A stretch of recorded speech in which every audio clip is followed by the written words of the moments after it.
Welcome to In the Money, sponsored by Flyer Financial Technologies, the company that builds cutting-edge technology designed to solve asset and wealth management firms' toughest trading workflows. In this podcast, we help advisors and asset managers understand how technology is transforming the wealth tech sector. We'll cover how to leverage technology for faster, smarter investment decisions, megatrends, and more. Now, on to the show. Welcome to In the Money. I'm your host, Rusty Sommer, and I'm fortunate enough to be joined today by my new friend, Jason Pereira of Woodgate Financial. If you don't know Flyer FT, we power the fintech you love and use every day. In this episode, we're tackling one of the hottest topics out there with a foremost practitioner and expert, and how forward-looking firms are leveraging it to build highly scalable and extensible ecosystems, particularly within the investment management and asset management worlds. So let's jump in. Jason, thank you so much for joining me. My pleasure. All right. So now that we've met Jason, let me give you a quick introduction. I think you probably know him, but if you don't, you should. Jason has an alphabet soup of letters after his name, including MBA, CFA, CFP, RFP, TEP, and he's part of the Financial Planning Canada Fellowship Program. He's a very well-known and accomplished financial planner and industry advocate. He's also recognized one of the leading financial advisors and thought leaders, and he speaks on various financial advisor technology-related topics, including digital transformation and practice management, digital engagement, and artificial intelligence. He does serve as an advisor to several advisory technology startups, consults on issues surrounding digital transformation, and as the host of the Fintech Impact podcast, where he has interviewed over 300 fintech founders, executives, and thought leaders in the space. So the other thing I'd say is if you've been to a conference recently, you've seen Jason, and he's done some really good and creative presentations, and I think his focus has largely been on AI recently. So let's start with something very easy and basic, because I think that when folks hear alternative intelligence, they hear AI, they may not know what to think. So let's just start with, what is AI? And I think, do people even know what that really means? What a loaded question. I mean, like, honestly, I'm going to borrow from Arthur C. Clarke, and I've done this before, say any technology indistinguishable from magic is basically magic. And the reality is that what we consider artificial intelligence keeps changing, right? We basically normalize what to previous generations would have seen like artificial intelligence. So I think the big, let's just focus on it now. The big thing that's captured everybody's big idea or biggest imagination is large language models. It's ChatGPT, right? It's that sort of technology underlying it. And that is powered by various things called neural networks and a couple of transmission enhancers. Look, I'm not going to get into the technology, that's beyond the scope of this. But artificial intelligence, for the basically, I think the way most of us look at it is the ability to give a command to something and have it execute. And now that is something as simple as a command line interface that we had back with computers. That's not that in its way was considered artificial intelligence back in the day. Now it's not seen that way. But really, what we're talking about in terms of artificial intelligence today is the ability to take an ambiguous command, because ambiguous, it may, we all ask there are different questions in different ways, and have the correct function execute, whether that be one or multiple steps, right? So that's kind of like our general understanding. Now, what is it actually? Look, man, it's ask 20 different people, get 20 different answers. Bottom line is the machine does it for you, right? Like, that's it. It understands what I want to do and it does it for me. Now, the long-term vision of this and the bigger, aspirational goal of this is the concept of artificial general intelligence, which is where people go when they start thinking about AI, which is the science fiction version of it. It is the, data robot that basically can interact like a human being and has, we can debate whether or not he has consciousness or not, because basically he can think for himself and rewrite his own programming and all this other stuff. That is fiction for today. Okay, that is still fiction today. We might get there, we might never get there, who knows? But as it stands today, most of what we consider artificial intelligence is simply command response. Think about how normalized this is. Your phone, everyone's smartphone, has had artificial intelligence on it for years now. But do we really stop and think about Siri as being that smart? Would a really basic example of this be the chat bot on a website when you go and when you're trying to ask a question, like you're trying to buy a car? It's like, oh, can you tell me more about this car? And it goes, oh, yes. And it goes, bloop. Yeah, and I'll say that they're getting better now thanks to large language models. But prior to that, didn't most chatbots suck? They kind of did. They kind of did. And even at the basic level, like I'm typing a text on my phone and it's predicting what that word is based upon the first and second and third letter. And it's already saying, oh, well, that should be the word scalable. I'm like, oh, yeah, as a matter of fact, it is. I'm moving on to the next word. So, yeah. So, I mean, like there's so many different things to encompass. So there's lots of different schools or different forms of technology that constitute artificial intelligence. Everything down from, a bunch of algorithms that basically just know that ask for X, give Y, or like chatbots are a perfect example. You remember those chatbots where you'd have like, you'd ask a question, they basically give you like, here's 4 buttons of what you might have meant. Right. Click on one of Right. them, and you click the button. Well, that executed an algorithm that then basically did something and gave you information, right? So that was considered a form of artificial intelligence but again, depends on who you want to argue with, right? Because this is a really geeky debate. Bottom line, I think for the average person, it comes down to the robot knows what I'm talking about and does it. Like that to me is kind of like the layperson current level of AI that we're living with. Okay. So based upon what you just said, I'm going to ask a question and I'm going to quote a statistic. Who should care? And I ask that because 9 out of 10 financial advisors believe AI can help grow their book of business organically by more than 20%, according to the 2024 Accenture AI and Wealth Management Report. Wow. People have pretty high expectations for what this is going to do for them. But yet, I don't know. Really? Maybe? Yeah. You know what I love about surveys? They're all terrible. At the end of the day, no one wants to say anything that makes themselves dumb. And everybody, like we even qualify what people are saying. But look, who should care? The answer is everyone, right? Like the world around us evolves, right? And if we don't evolve with it, we basically get left behind. And that could be something as simple as, like you're the old person who's known how to use a bank machine, right? Like think about the person who's in their like 70s today who doesn't know how to use an ATM. That was a cognitive choice that they made for decades to not bother to learn how to use something. And then like, oh, I'm old, so therefore I don't understand things, right? Like at the end of the day, the world is changing around us. Unless we want to be the frightened old person who doesn't understand the world around us, we should all take the time to at least understand what is going on, just from a comfort standpoint, because every day, the tools and the ways in which we do things are changing and evolving, right? So even basic functions that you can get away with today, doing in a different way, they're going to evolve. And you could be down the road and a little old person who's very scared of the outside world because you can't do things the way you used to, right? So that's just a basic human level. Now let's talk about the actual, like, how do I leverage this, right? Look, there is no, data or a robot that basically is going to be able to say, you're going to be able to say, hey, do this, and it's going to do it for you and take it away from you. That doesn't exist, right? But there are countless different ways that the existing technology we have today can give you tiny incremental improvements all over the place, right? Like help you with all kinds of stuff that you basically, would be time consuming and laborious otherwise. And there's no one technology I'm going to implement today. It's going to save me 5 hours today. It's not going to happen.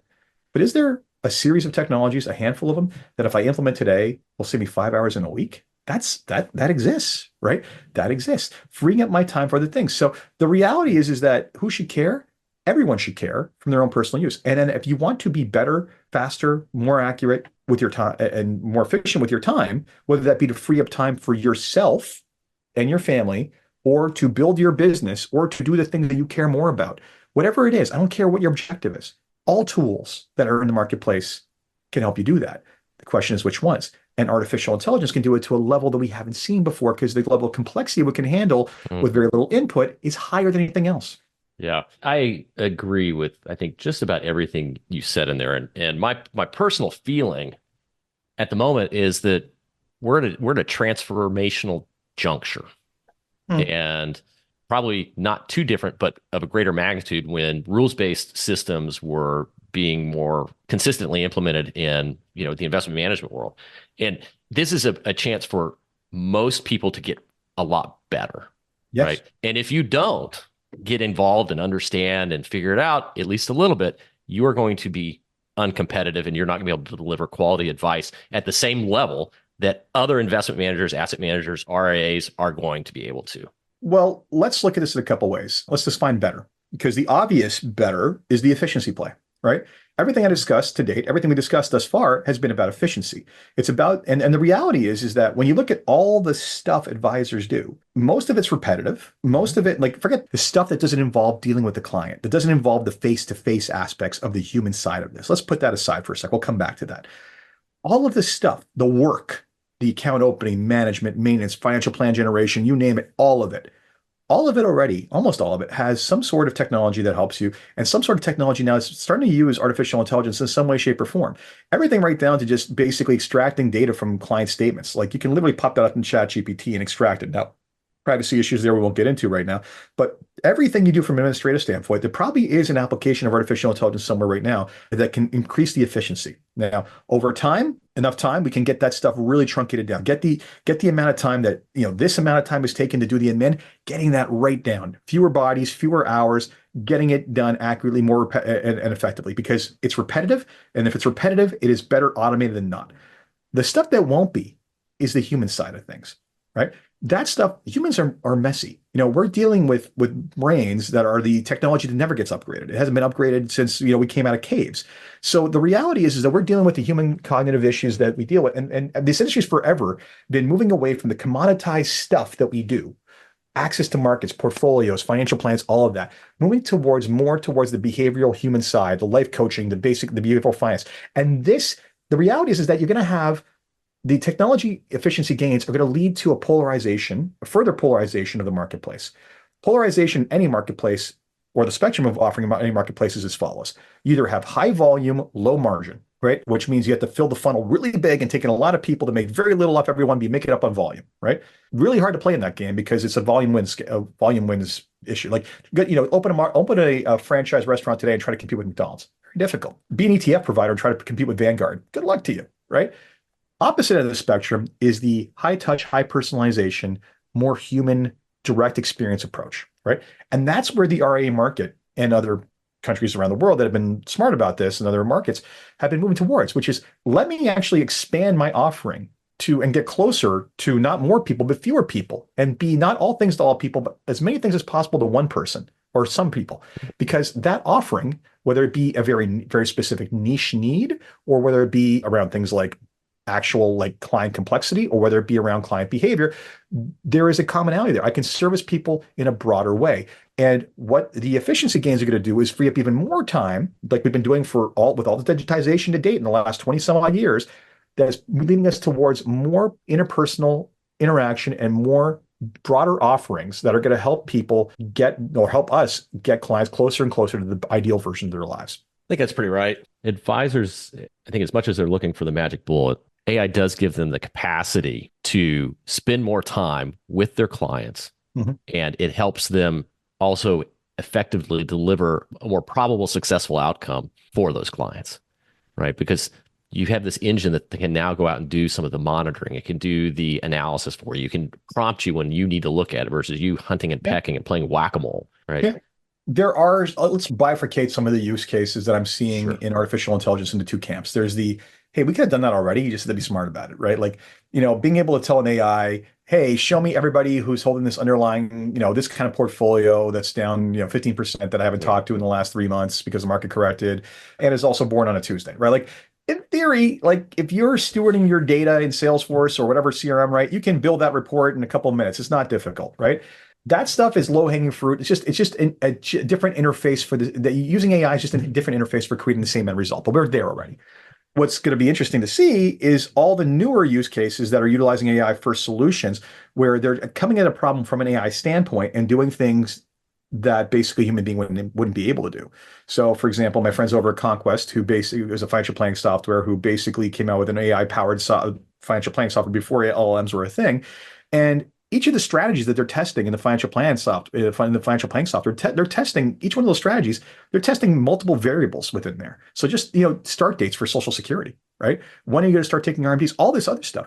And when you start calculating the number of permutations they're testing and multiplying by all the other permutations, it is more variables than any human being could test. I can actually now build a financial plan better than a human could, right? Now, I am utilizing them like they're a caddy. I'm utilizing them as a tool to help me build better financial plans. With me and the computer working together in tandem, we can actually do better than just one or the other. Because I understand the human, I understand the behavior, I understand a bunch of stuff that maybe the software doesn't yet. But it can run more tests than I ever could and get me a more optimal outcome than I could ever come up with on the things that it does test. I would be interested to hear a little bit about how you think AI can impact portfolio management and rebalancing, because the majority of the legacy rebalancing in portfolio management is very rules-based. It's somewhat old. And I read an interesting white paper. It's Brooklyn Investment Group. It was their third quarter of 2024 white paper on scaling separate account management. It was really interesting. And one of the things that they talked about was that with AI, they were able to lower their computing costs and you were talking about all these different permutations and all these different things. They were able to optimize the model to help identify portfolios that truly needed something done with them versus just having a dumb rule that might kick out some false positives. Like, what do you think what do you think is going to happen within portfolio management and rebalancing? How's that going to get better or worse? I mean, I think that there's the moving, just better versions of what we have today, right? Like, we already know what we want to do with portfolio management, right? We want to identify that things need to be fixed and corrected and nudged around, right? And if it does it at better compute cost and lower cost, then great, it's doing it there. But let's be frank, we already have systems with algorithms that flag things that need to be basically done, right? How does that improve? I don't know. Maybe what's interesting, what maybe happens is maybe we get comfortable with the artificial intelligence to the point where we finally let go. Because let's face it, when it comes to rebalancing, it is just a series of rules. But just like driverless cars, and most people are willing to trust driverless cars right now, the reality is basically we're not comfortable letting go of control. So maybe we get to the point where we're finally ready to let go of control because, hey, it's shown that it can stay on top of this a lot faster and better than we are. I don't know. I think it's going to be a difficult bridge. But in general, I think the portfolio management one is a bit of the real hard work on that's been crossed. Like we're at a 95% of the solution already in a lot of these things. Maybe it's not pretty, it'll get faster, get better, but the general rules-based stuff, like being able to implement those rules might be faster now, but I think that that's largely done. Now, anyone who thinks that they're going to be able to, find better investment opportunities by harvesting all this data, blah, blah, blah, look, you're kidding yourself. Markets are an arms race. Hedge funds have had artificial intelligence working for a long time. There is no advantage when everybody's got the same technology, right? And we're all going to have access to data. All we're going to do is create another point of market efficiency with all the AIs creating a clearance of where things clear. So overall, I don't know that there's a ton there. I think that there might be more there based off of what happens in the data that comes from what's happening in the portfolio to what's happening in the client behavior we're capturing, right? And how does that correspond to other clients, right? Things happening in the market, things happening in the news, relevant to the client, number of times the client's logging in, to the times they're contacting us, to the times they're like, what signals are we getting from the human that we can merge with the signals we're getting from the portfolio and the world at large that basically will give us a better understanding of how those two things are fitting or maybe not fitting. Gotcha. So John O'Connell at the Oasis Group published recently a map of all of these different tools. And if you need an idea for like different categories or what solutions are available, it's an easy place to stop and take a peek. But one of the things as I looked at that I just couldn't make sense of is, what are the use cases that make sense? And how do we contextualize that with regard to my return on investment? I'm going to have to buy these solutions. It's going to cost me money.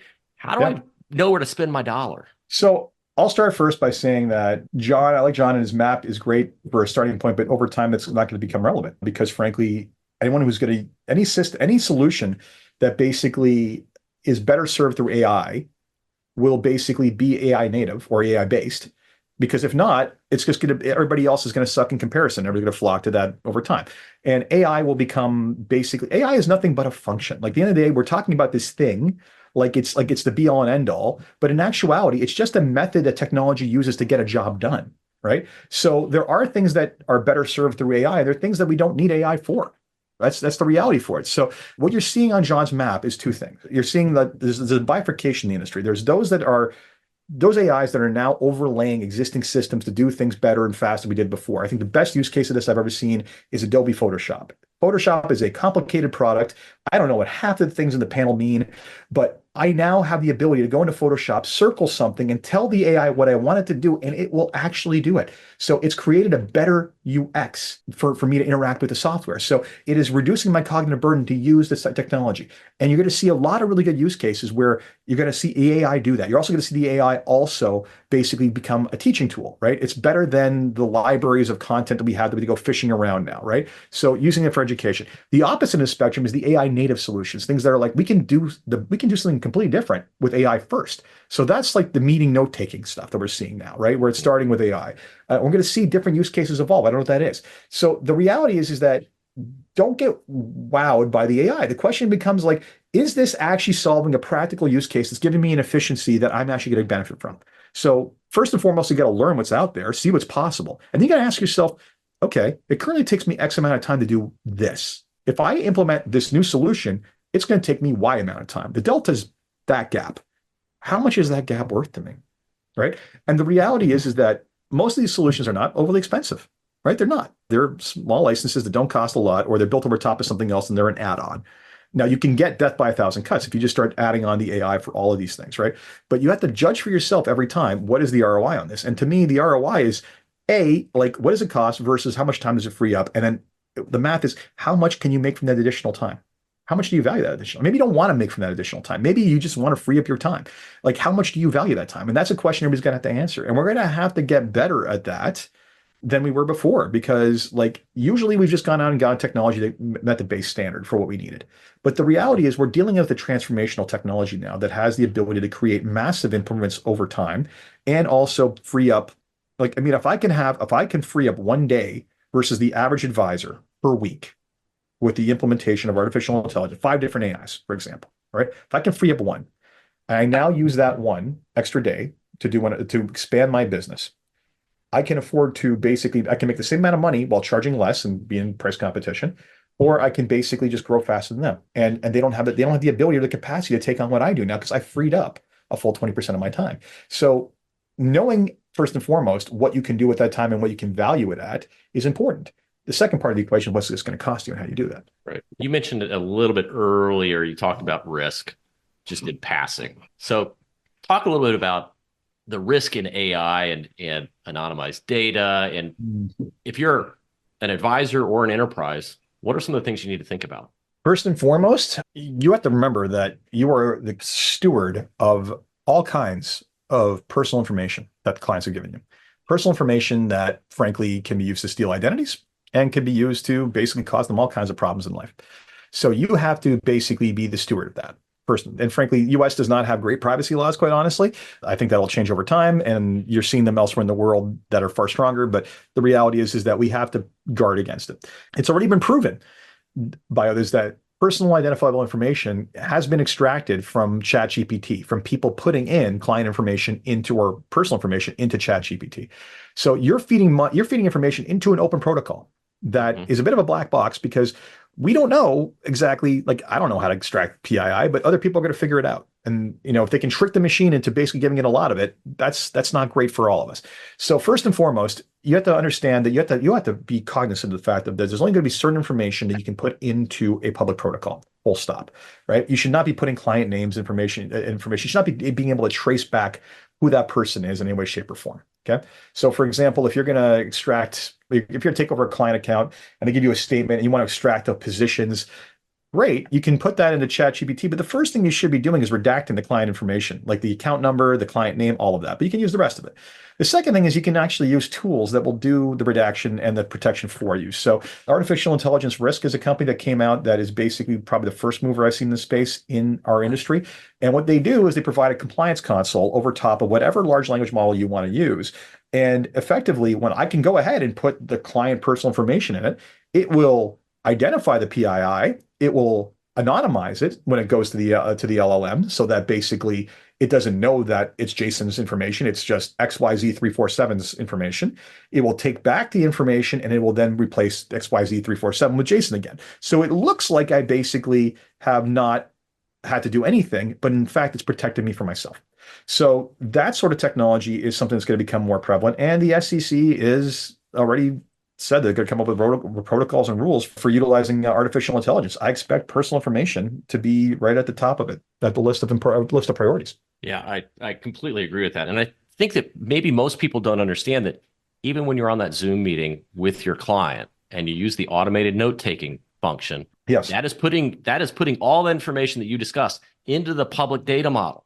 Well, into Zoom's model. So here's the thing. You have to be very, you can look into, and vendors have gotten smart to this. They know, like, that you can look into what kind of privacy guardrails are they putting over top of their LLMs, right? So this is something where the explanation or the details matter here, okay? They do matter. And you need to be aware of that. Now, that's a cognitive burden on all of us to understand all that. But again, it's, as long as you're not if you're not putting in personal information, you got no problems to worry about. If you are, you have to be a steward of that, and you have to be vigilant about what it is you're putting it into. Yeah, I completely agree. All super good information. Quick shift in topics. Conference season. It's about to kick off again, and Yep. we're all going to be on the road. I see that there's a Canadian invasion at Future Proof. Yep. Yeah. Tell me a little bit about what your plans are this fall. Where are you traveling to? What you doing? Oh, a bunch of places. I've got a couple smaller ones in Toronto, one advisor conference, a couple advisor conferences, but US ones. So Future Proof, I'll be there. I mean, frankly, it's hard to not enjoy a conference outside in the California sun, and being fed by food trucks. But honestly, I mean, for all it's said and done, for being a fashion place to be, that is the single greatest networking experience I've ever had in this industry. Everybody wants to be there. They've structured such a great way to make introductions and meet people. The content was great, and I will say it's for me, last year was a bit of an eye opener because 5, 6, 7 years ago, going on the U.S. conferences, I might find another one or two Canadians. Last year we had over 100 registered. I was wow. Yeah, so which is great for me in my standpoint because I have to say I travel through time all the time. Every time I come back to Canada, I come back to an industry that's 20 years behind the Americans. Yeah. So, seeing more of my peers come down, understanding how you guys are kind of the leaders in the financial services business model that exists, like how to think about fiduciary responsibility and providing financial planning at scale to clients around, and everything. Like you guys are there. Like you are not the regulatory model. Other countries have a better job done there. But it comes to how to really provide value and do this in a business model, you guys are well ahead. So being able to see that happen and those ideas permeate up here somewhat is very encouraging. So I'll be there. I'm also doing a session at Edge West with my friend Brian Portnoy on artificial intelligence, but more so, it's an interesting one. We are talking about how artificial intelligence is going to make the industry more human. That, congratulations, we're going to get all these productivity gains. Look at how much better this is going to be than us doing things the hard way and breaking out spreadsheets. We're going to create those gains. Now, how do we make the most of it? And how we make the most of it, again, like as what I said earlier, it's continuing to build out the value proposition to the end human being that we're servicing. And once we've checked off all the stuff we got to do, all that's left is better understanding that human. And that's not a limiting factor. That is actually a massive expanding factor because the better we understand people, the better we can help them achieve what they want out of life. And the better we help them achieve what they want out of life, the more meaningful our work is. And there is no way to automate the fuzzy stuff that is within our minds and deliver that with a chatbot. Yeah. You sit in a pretty interesting or unique space compared to who I normally talk to. You're actually a practitioner. Yep. You have a client base. You also happen to be an expert on a lot of things, and people seek you out for that. But people do seek you out to help manage their wealth and help them achieve their goals. Yep. Talking to the people who are in that spot, what's one thing you'd like them to know? The people are in the spot of being a practitioner. Yeah. Being a practitioner. Yeah. Look, I think there's a lot of lip service paid to, everybody caring about their clients. I'm sorry, there's certain things that should be table stakes. It should not be a marketing point. Legitimately, we should all. But what does that mean? What does that legitimately mean? Because I've heard people say that, but I've also heard oh, the markets were down and I wanted to hide under my desk, or, they were doing this awkward thing happened in their lives. And I was really weird for me to be there. It's look, let's not pay lip service to this. At the end of the day, everything we do in this business, all the stuff is there to facilitate one thing, and that's their lives, right? That's what we're really in service of, is we're in service of helping them live their lives. Now, the extent to which we get involved with that is up to us, and it's up to them, and then how the relationship pans out but the reality is that we are in an unbelievably unique position. There's no one who sits across from you in your life other than a financial planner who says, how do I make your life better proactively? How do I help you set the stage to live the fullest version of your life? And that is the best ultimate version of that, is how do I help you self-actualize everything you want now? And everything that I'm doing, investment, insurance, tax, estate planning, all this other stuff, is just a mechanism of the how. We have become, the industry for years has just been out there selling the 3/4-inch drill bit over and over and over again, slowly coming to the realization that people are just looking for 3/4-inch holes. That, stay ahead of that. Realize that at the end of the day, they're not coming to you saying, hey, how should I run my 401k? They're coming to you saying, am I going to be okay? That's what they're really saying. And step back, focus on that, build the skills about better understanding them. I mean, again, I'm going to plug my friend Brian Portnoy in Shaping Wealth, his company, is to say, they're out there teaching us how to practically apply behavioral finance to the human interaction, not simply giving us a checklist of behavioral biases as to say, oh, the client's not listening to my advice because, they're anchoring or they're doing congratulations. They're just giving me different ways of telling me, trying to tell them that they're wrong and I'm right. That's not productive, right? What's productive is understanding, is recognizing the human being, the things that are coming in from behavioral science and behavioral therapy to help me better understand them, to help create a solution with all the stuff, the 3/4 inch drills, that basically gets them what they want out of life, even if it's not exactly what I would do, as long as it works for them. Yeah, totally. Well, I'm going to go to Home Depot and buy a new set of drill bits because I know I'm missing several, and I've got a 3/4 inch and a 1/2 inch. So I'm going to come back to that. But anyways, wanted to say thanks for joining today's episode of In the Money. I'm your host, Rusty Sommer, and I'm fortunate enough to be joined today by my friend Jason Pereira of Woodgate Financial. If you don't know Flyer FT, we power the fintech you love and use every day. Thanks so much. Thank you for listening to In the Money, the show that delivers advisors, asset managers, broker-dealers, and other technology service providers the knowledge they need to navigate this industry. Don't forget to click the follow button to be notified when new episodes become available. The information covered and posted represents the views and opinions of the guest and does not necessarily represent the views or opinions of Flyer Financial Technologies. The content has been made available for informational and educational purposes only.